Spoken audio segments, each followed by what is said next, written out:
Today, we're going to dive into a classic story from the epic journey to the West. And trust me, it holds a really powerful lesson. It's all about a contest that was rigged from the very start, a game that was absolutely, positively never meant to be won.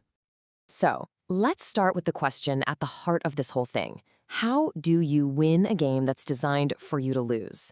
I mean, really think about it. When the rules, the judge, the entire system is set up for you to fail, what do? Do you use brute force? Just give up? Or is there another way? Okay, so our story takes us to the Chechi Kingdom. And in this place, that very question is literally a matter of life and death. You see, the king, he has a clear favorite, the Taoist sorcerers. But he openly, and I mean openly, despises the local Buddhist monks. This isn't just some casual preference. It's a state-sponsored prejudice that has put the monks in a totally impossible spot.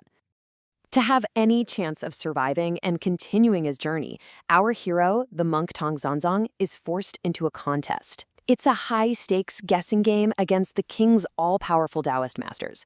The goals seem simple: prove their worth. But how do you do that in a kingdom that's already decided you're worthless? The odds are completely, ridiculously stacked against them. And so the competition begins. The Taoist sorcerers are, well, they're confident, bordering on arrogant, really. They set up the first challenge, a guessing game. A box is brought out, something's put inside, and each side has to guess what it is. Seems easy enough, right?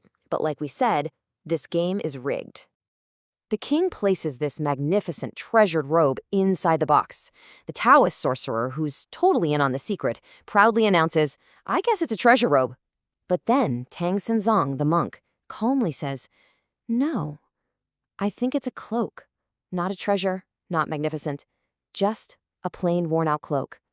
It's a completely bizarre and, frankly, losing guess. And this is where it gets weird. The king himself is just baffled. He's looking at the monk and pretty much shouts, "What are you talking about? I obviously put a treasured garment in it." He saw it with his own two eyes. The monk's guess has to be wrong. But when they open the box, what's inside? A simple cloak. The monk is right. How is that even possible? Well, the answer, and the monk's secret weapon, is his disciple, the clever, the mischievous, the unbelievably powerful Monkey King, Sun Wukong. While everyone was watching the show, Wukong was behind the scenes working his magic. But the king isn't impressed. No, he's just angry. The king, feeling like he's been cheated, demands a do-over. This time, he's making sure there are no tricks. He personally picks the object. He has a big, ripe peach brought to him, places it in the box with his own hands, and seals it shut. No mistakes, no funny business. So another Taoist sorcerer steps up. His guess is a no-brainer. There's a big peach inside. But once again, Tang Sanzang comes out with this completely wild counter-guess. No, he says, it's a peach pit. He's guessing that somehow the entire peach is gone and only the hard kernel in the middle is left. It's the moment of truth. They open the box, and just like the monk predicted, the huge, juicy peach has vanished. And what's left, sitting right there in the middle of the box? A single, clean-picked peach pit.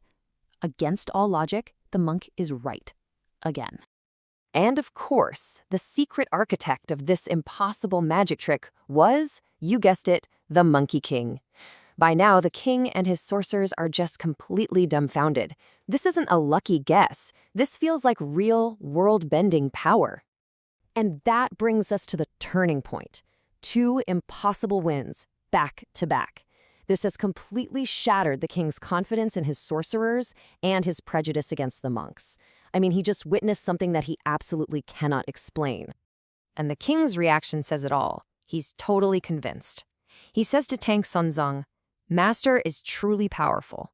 From this day on, I will never dare to value Taoism and despise monks again."